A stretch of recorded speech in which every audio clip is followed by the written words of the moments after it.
Welcome. You're listening to The Aligned Self, Conversations in Creating a Conscious and Abundant Life. This is Daniel Denovi. I'll be your guide and host. Let's see just where we can take this.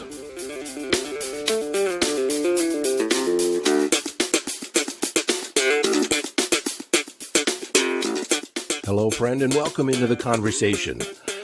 Yesterday was September 3rd. As I'm recording this, it's September 4th, Sunday, and tomorrow is Labor Day. Now, in 1988, on September 3rd, Labor Day, it was my spiritual birthday, a spiritual awakening. On that Labor Day, that September 3rd, in 1988, I visited an ashram in the Catskills. I visited it for the first time. I just was there to see what I could see. I was open to whatever happened. And I went more out of curiosity because I'd never seen a guru. Well, long story short, at the end of the celebration, I received a transmission, an activation. I didn't ask for it, but I was open to it. Evidently, I was ready. And this was just a matter of synchronous events, of me showing up or being invited to participate, invited to see what I could see. And the next day, I experienced a full-blown Kundalini awakening. Now, I go into detail about this in my episode number 50, which is entitled The Path of an Intuitive. And I'm not going to go into it here, but I just wanted to mark out the date that there was a spiritual path, a spiritual journey I was on, and I'm sure that you too are on a spiritual journey. And what I want to talk about in this episode is utilizing manifestation techniques, the manifestation journey as part of your spiritual path, and that it can be completely spiritual, even though for most people, manifesting things, manifesting money, manifesting, the nice life appears to be couched in material things. There's a definite spiritual aspect to becoming a powerful manifester. So I want to talk about that today. Whether you know it or not, when you decide to become a manifester, to manifest things into your life, perhaps for the first time you've decided to not be at the influence of outside events, to live your life from inner signals, to be inner directed. That is definitely a spiritual path. Now, in the Western world, they refer to it as your religious practices, and usually involves church or some kind of organization, regular prayer, and reading the Bible or studying the Bible, perfecting oneself. In Hinduism, your spiritual practice is referred to as sadhana, which typically revolves around one of the practices of yoga. Now, yoga has many branches, and in the West, when people think of yoga or hear of yoga, they think of the exercises, the stretches, the poses, the breathing. But there's many branches to yoga. Depending on where you look, it's 6, 7, 8, 12, and each branch has its own set of practices in order to achieve union with God. And that's the essential meaning of yoga, union with all that is. Now, in the Christian religion, we seek communion with God, Christ consciousness, and just like every other religion, the ultimate goal is to have an experience, a connection with God. In the context of manifesting, our ultimate goal is to connect with Source, which is another name for God. Often it's referred to as Source as to not to drag in any of the dogma, any of the other beliefs that people have about God. And so when we begin talking about, all that is, the infinite intelligence, the universe, it's meant to portray a sense of freedom from the labels that most people have around God, religion in general. Now, sometimes people ask me what my spiritual practice is, and I usually reply that my spiritual practice is my life, perfecting my life, mastering my emotions, mastering my mind, mastering my relationships, getting to my core that I create my reality, that within me lies God, Goddess, all that is.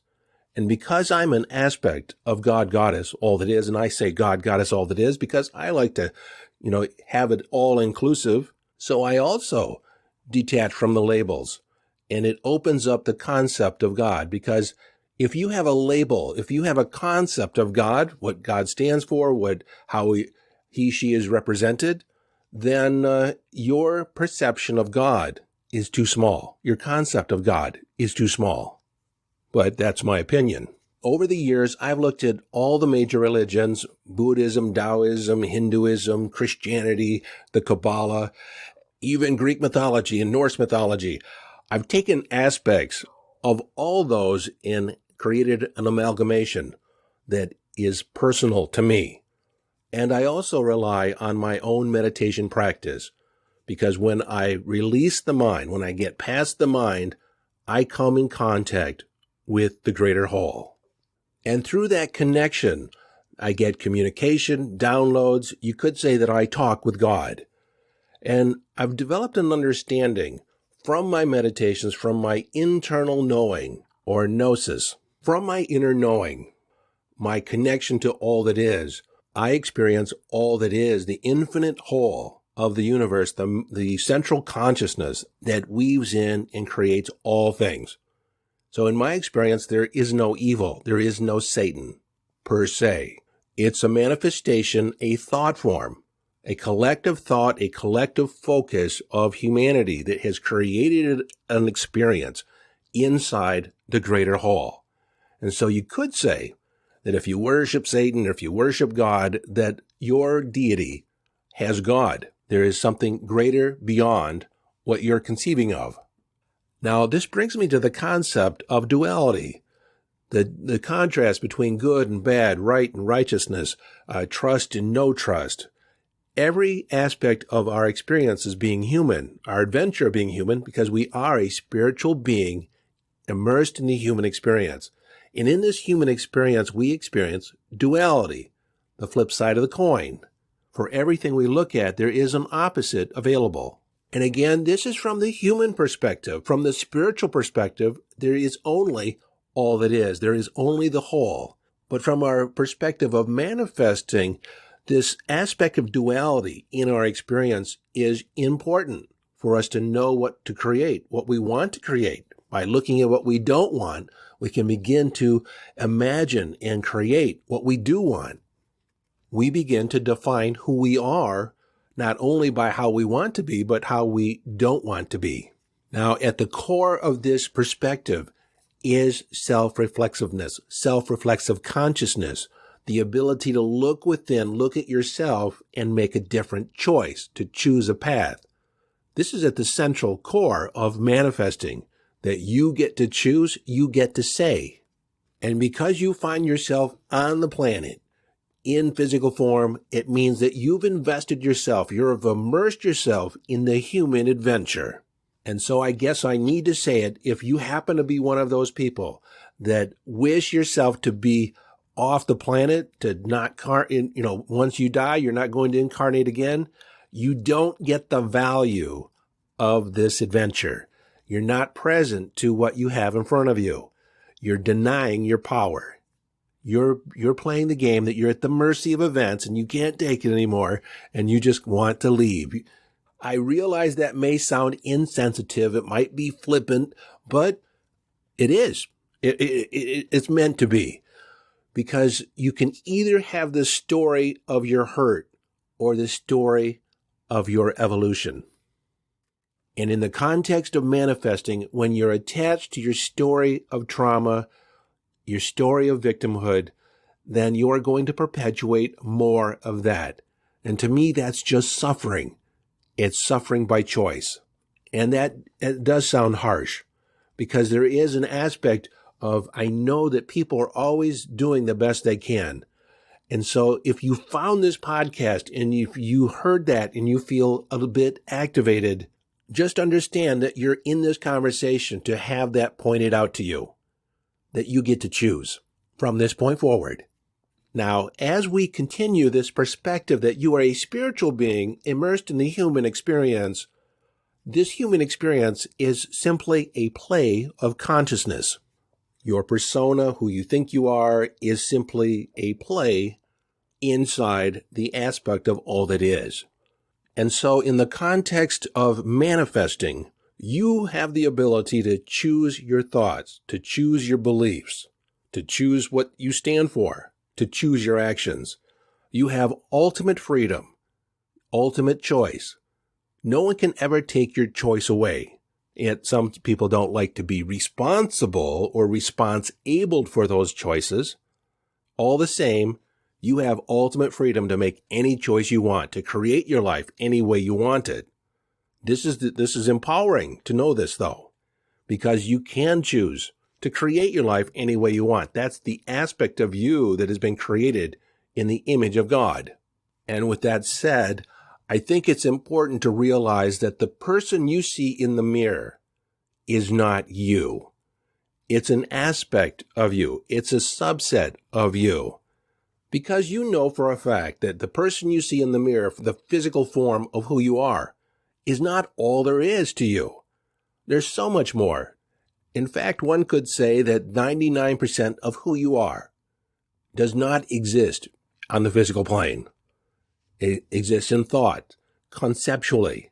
This is why I value the whole aspect of self-concept, self-identity. It's your ultimate manifestation. It's your ultimate epic adventure. But that's the main reason, too, why I've always been attracted to psychology, to how the mind works, the unconscious, subconscious aspects, because I get that we live our entire life in our head. So how we manage our communication, how we manage our perceptual filters, how we see the world, determines our experience of life, determines who we are, determines the reality that we create. And hence, we're back to manifesting. When you get that connection to source, connection to God, God is all that is, and get to your core, your power, and that's my mission. That's actually my mission in life. I don't know if I've stated that out there for all you all recently, but that I want each and every person on the planet, or each and every person that I come in contact with, to have an experience of the power that lies within them, that you get to your bones, your ability to manifest and create your reality, that you become the captain of your ship, the driver of your bus, the master of your mind. Because how you focus your mind determines your experience of reality. It creates your reality. And I'm going to throw out another Bible verse. This is to be in the world, but not of the world. To realize that you create the world and that you have this play of consciousness as you move in and about in a 3D world, creating, manifesting your reality. But what's also important to realize is in the process of manifestation, we also manifest our inner life. As I said before, you choose your thoughts, you choose your emotions, you choose your beliefs. Now, those are manifestations just as real as a car or a house or a boat. Manifesting how you are in the world, how you choose to be in the world, is a manifestation. I see this as the ultimate goal of your life. The meaning of your life is for you to create your life the way you want it, to create your reality, to choose how you're going to be in relationship to all that is. It's not to find yourself into some job or some career as your purpose, quote unquote. Your purpose is to decide who you're going to be, to choose who you're going to be. It's a creation. Now, some people, and this I consider this to be new age gobbledygook, they want to save humanity. They want to raise and open up the awareness, the consciousness, to heal the world. Now, what's implied here is that you can impact, that you can shift and change other people based on your intention, based on how you're being. Now, you can definitely influence, and that's why I'm doing the podcast. That's why I do what I do, in order to influence. But I look at myself as more of a facilitator because, just like you can lead a horse to water, you can't make it drink. People are going to change when they're ready to change. They're going to open up, become aware when they're ready, when they've laid the groundwork, and it's a very personal journey. And so your purpose is to create the best life possible for you, to be the best person, the best version of you that you choose to be. And you can decide anything you want around that. That's your ultimate freedom. You and know that nobody is impacting you without your permission. See, in the context of manifesting as a spiritual journey, You get to choose your thoughts. You are responsible for yourself. You create everything. You are not at the mercy of outside events. The universe, God, Goddess, all that is, will supply you with whatever your focus is. There's no judgment about whether or not a manifestation or an intention is appropriate for you, whether it's the right timing. No one's deciding that but you. But you hear people say it. Let me talk about judgment for a minute, because someone would have to judge whether or not you are worthy, whether or not you're deserving, whether or not it's the right time. There's no one else passing judgment. The whole concept of judgment is a human, egoic concept. The universe, God, Goddess, all it is, has placed the power to create your life the way you want it in your hands.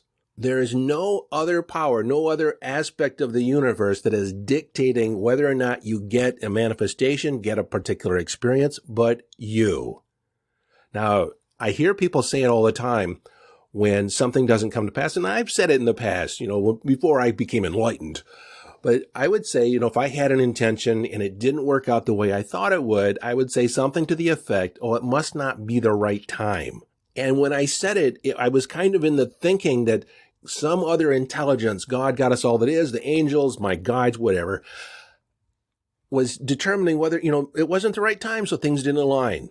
Well, things didn't align because I wasn't aligned. And so I guess in that aspect, you could say it wasn't the right time because I wasn't yet aligned with that intention, with that manifestation, so it didn't come to pass. Now, in the next series of episodes, I'm going to be talking about frequency and vibration. It's going to be an expanded conversation, so it'll probably cross over multiple episodes. But in there, I'll talk more about aligning with the frequency, aligning with your intention. But in this conversation, I want you to get the point that you get to say. You're the only person that gets to say. No one else is making a determination whether or not you're ready. No one else is making a determination of whether or not you're deserving or not. The universe will supply you wherever your focus is. And so if you're focusing on joy, if you're focusing on love, if you're focusing on harmony and balance, you're going to be attracting circumstances and manifestations that support that feeling state. You just get more of what your focus is. Like attracts like. And then on the flip side, if your focus is on sadness, disappointment, anger, depression, you're going to be attracting situations that support that feeling state, that point of view, that perspective. The universe isn't making a determination whether or not it's the most appropriate thing for you. Angels don't support you unless you ask. You can get connections to outside, but you're a sovereign being. You're a sovereign entity. You're not impacted by the outside world. And this is a huge freedom. This is a huge release for a lot of people. When they realize at the end of the day, they create their life. Now, with that said, I know a lot of people always go to, what about babies? What about the children that die early or take on a sickness, or like the seemingly innocent? Now, I have addressed this in a previous episode, but essentially, you don't just create on the conscious level. You create on the other than conscious level. You have a higher self, a inner being, an oversoul. And one way to visually think of this is if you put a bubble around you that extends out 20 feet in all directions. And that's your energetic field. That is your divine spark, your aspect of God, Goddess, all it is, that connection to the universe, universal intelligence.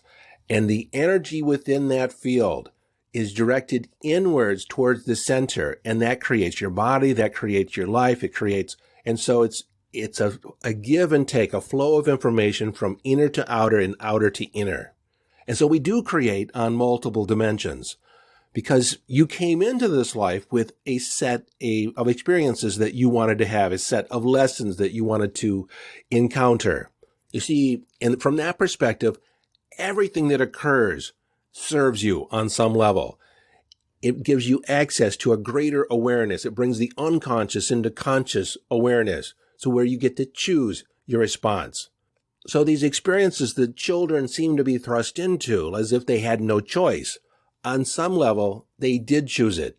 On some level, you chose it. Yet, admittedly, from a human perspective, some of these experiences that you've had and other people have had, seemingly not by choice. Our choice point in those situations is not what happened, but how we choose to see what happened, what we choose that to mean about us. You see, our choice point is not the event that happened, not the circumstances we found ourselves in.